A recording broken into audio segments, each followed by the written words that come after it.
Baik sebelumnya Om Swastiastu, selamat.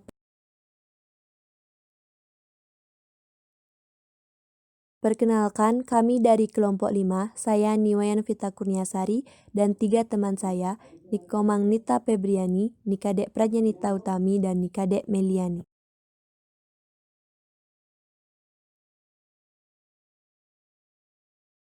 Adapun materi yang akan kami bawakan yaitu mengenai identifikasi koperasi dan kinerja koperasi Indonesia dengan subpokok bahasan 1. Variabel kinerja koperasi dan prinsip pengukuran kinerja koperasi. 2. Kelembagaan, keanggotaan, volume usaha, permodalan, aset, dan SHU. Yang ketiga, efisiensi koperasi, dan yang keempat, klasifikasi koperasi.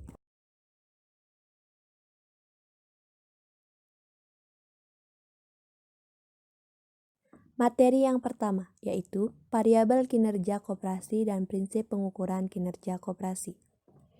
1. Variabel kinerja. Secara umum, variabel kinerja koperasi yang diukur untuk melihat perkembangan atau pertumbuhan koperasi di Indonesia terdiri dari kelembagaan, jumlah koperasi per provinsi, jumlah koperasi per jenis atau kelompok koperasi, jumlah koperasi aktif dan non-aktif, keanggotaan, volume usaha, permodalan, aset, dan sisa hasil usaha. Faktor yang mempengaruhi kinerja.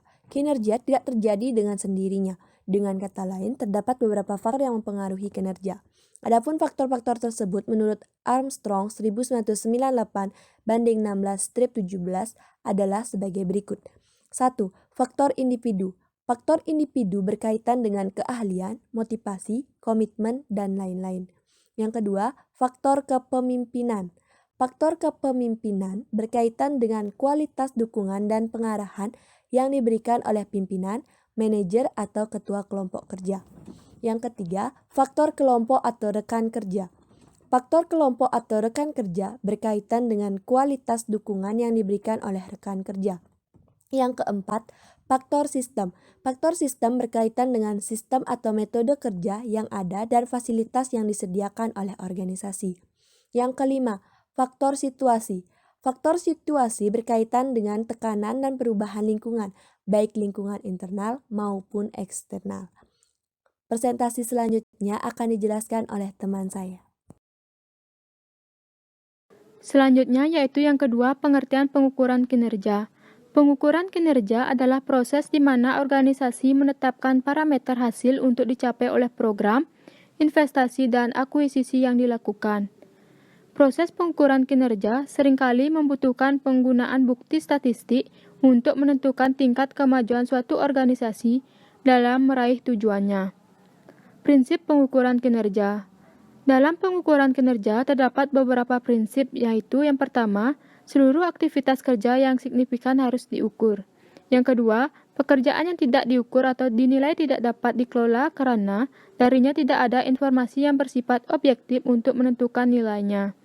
Yang ketiga, kerja yang tak diukur sebaliknya ditiadakan.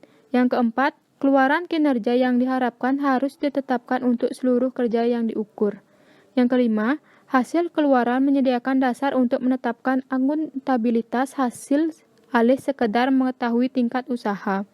Yang keenam, mendefinisikan kinerja dalam artian hasil kerja semacam apa yang diinginkan adalah cara manajer dan pengawas untuk membuat penugasan kerja operasional.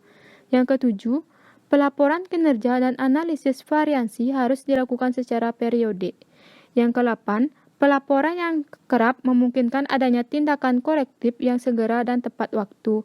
Dan yang kesembilan yaitu tindakan korektif yang tak tepat waktu begitu dibutuhkan untuk manajemen kendali yang efektif. Materi selanjutnya yaitu kelembagaan, keanggotaan, volume usaha, permodalan, aset, dan SHU. Yang pertama yaitu kelembagaan. Lembaga koperasi merupakan sebuah lembaga keuangan yang berasaskan kekeluargaan dan bergotong royong. Dan tujuannya pun tak lain untuk meningkatkan taraf ekonomi anggota dan masyarakat sekitar. Ada 3 hal penting tujuan sebuah lembaga didirikan, yaitu yang pertama, memaksimumkan keuntungan. Sebuah lembaga harus mampu memaksimalkan keuntungan yang didapat untuk meningkatkan kualitas anggota maupun sekitarnya. Yang kedua, memaksimumkan nilai perusahaan. Setelah sebuah lembaga mendapatkan keuntungan maksimal, lembaga itu pun harus melaksanakan nilai-nilai yang diemban sejak didirikan. Dan yang ketiga yaitu meminimumkan biaya. Untuk melaksanakan kedua poin tersebut, sebuah lembaga harus mampu memanfaatkan resource yang ada ataupun yang terbatas untuk mengefisiensikan pelaksanaannya. Selanjutnya, presentasi akan dilanjutkan oleh teman saya.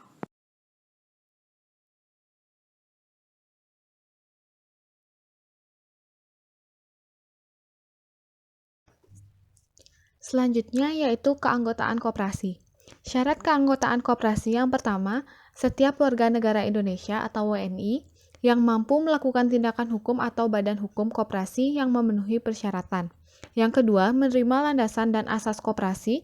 Yang ketiga, bersedia melakukan kewajiban dan hak-haknya sebagai anggota. Yang kedua, sifat keanggotaan koperasi. Yang pertama, terbuka dan sukarela. Yang kedua, dapat diperoleh dan diakhiri setelah syarat-syarat dalam anggaran dasar terpenuhi. Yang ketiga, tidak dapat dipindahtangankan. Yang ketiga, berakhirnya keanggotaan koperasi. Keanggotaan koperasi dinyatakan berakhir apabila yang pertama, meninggal dunia. Yang kedua, meminta berhenti karena kehendak sendiri. Yang ketiga, diberhentikan pengurus karena tidak memenuhi syarat keanggotaan. Yang keempat, kewajiban anggota koperasi tercantum dalam Pasal 20 Undang-Undang Nomor 25 Tahun 1992. Yang pertama, mematuhi anggaran dasar dan anggaran rumah tangga serta keputusan yang telah disepakati rapat anggota. Yang kedua, berpartisipasi dalam kegiatan usaha yang diselenggarakan koperasi. Yang ketiga, mengembangkan dan memelihara kebersamaan berdasarkan atas asas kekeluargaan. Yang kelima, hak anggota koperasi menurut Pasal 20 Undang-Undang Nomor 25 Tahun 1992. Selain mempunyai kewajiban, anggota juga mempunyai hak sebagai berikut. Yang pertama, menghadiri dan menyatakan pendapat serta memberikan suara dalam rapat anggota. Yang kedua, memilih atau dipilih menjadi anggota pengurus atau pengawas. Yang ketiga, meminta diadakan rapat anggota menurut ketentuan dalam anggaran dasar. Yang keempat, mengemukakan pendapat atau saran kepada pengurus di luar rapat anggota, baik diminta maupun tidak diminta. Yang kelima, memanfaatkan koperasi dan mendapat pelayanan yang sama antar anggota. Yang terakhir, mendapatkan keterangan mengenai perkembangan koperasi menurut ketentuan dalam anggaran dasar.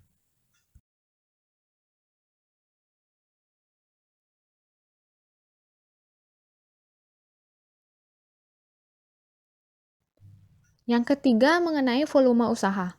Volume usaha adalah total nilai penjualan atau penerimaan dari barang dan jasa pada suatu periode atau tahun buku yang bersangkutan. Dengan demikian, volume usaha koperasi adalah akumulasi nilai penerimaan barang dan jasa sejak awal tahun buku sampai akhir tahun buku. Yang keempat, mengenai permodalan koperasi. Sumber-sumber dari modal koperasi, yang pertama modal sendiri, yang kedua modal dasar, dan yang ketiga modal pinjaman. Aset dalam koperasi. Aset adalah kekayaan yang dimiliki dan dikelola koperasi untuk menjalankan operasional usaha. Aset merupakan sumber daya yang dikuasai koperasi sebagai akibat dari peristiwa masa lalu dan di mana manfaat ekonomi di masa depan diharapkan akan diperoleh koperasi. Aset yang diperoleh dari sumbangan yang tidak terikat penggunaannya diakui sebagai aset tetap. Adapun yang termasuk dalam komponen aset ada dua, yaitu aset lancar dan aset tidak lancar. Aset lancar yaitu aset yang memiliki masa manfaat kurang dari 1 tahun. Yang kedua, aset tidak lancar adalah aset yang terdiri dari beberapa macam aset. Masa manfaat lebih dari 1 periode akuntansi, di mana digunakan dalam kegiatan operasional dengan kompensasi penggunaan berupa biaya depresiasi atau penyusutan. Yang keenam, SHU atau sisa hasil usaha. SHU koperasi adalah sebagai selisih dari seluruh pemasukan atau penerimaan total atau total revenue atau bisa dilambangkan TR dengan biaya-biaya atau biaya total atau total cost dengan lambang TC dalam 1 tahun waktu. SHU setelah dikurangi dana cadangan dibagikan kepada anggota sebanding jasa usaha yang dilakukan oleh masing-masing anggota dengan koperasi, serta digunakan untuk keperluan pendidikan perkoperasian dan keperluan koperasi sesuai dengan keputusan rapat anggota.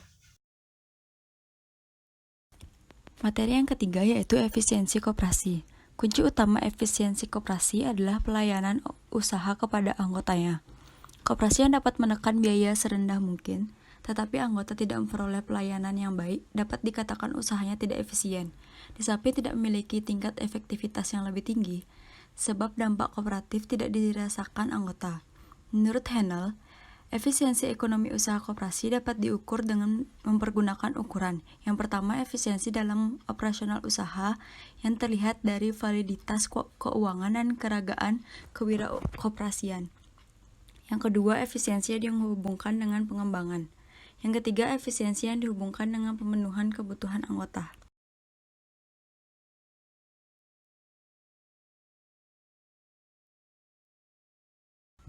Materi yang keempat yaitu klasifikasi koperasi. Berdasarkan pendekatan menurut tempat tinggal, terdapat dua jenis koperasi, yaitu koperasi desa dan koperasi unit desa. Koperasi desa adalah koperasi yang anggota-anggotanya terdiri dari penduduk desa yang mempunyai kepentingan-kepentingan yang sama dalam koperasi dan menjalankan aneka usaha dalam suatu lingkungan tertentu. Yang kedua, koperasi unit desa atau KUD. Koperasi unit desa ini lahir berdasarkan Instruksi Presiden Republik Indonesia Nomor 4 Tahun 1973.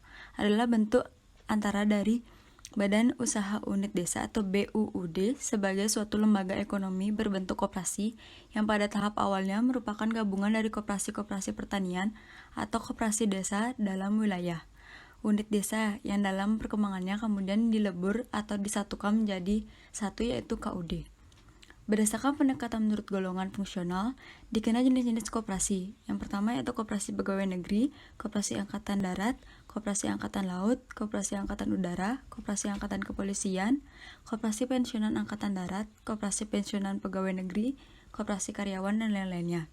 Berdasarkan pendekatan sifat khusus dari aktivitas dan kepentingan ekonominya, dikenal jenis-jenis koperasi, misalnya koperasi batik, bank koperasi, koperasi asuransi, dan sebagainya.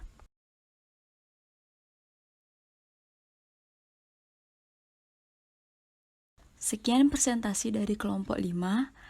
Akhir kata, saya tutup dengan para mesanti. Om Santi Santi Santi Om.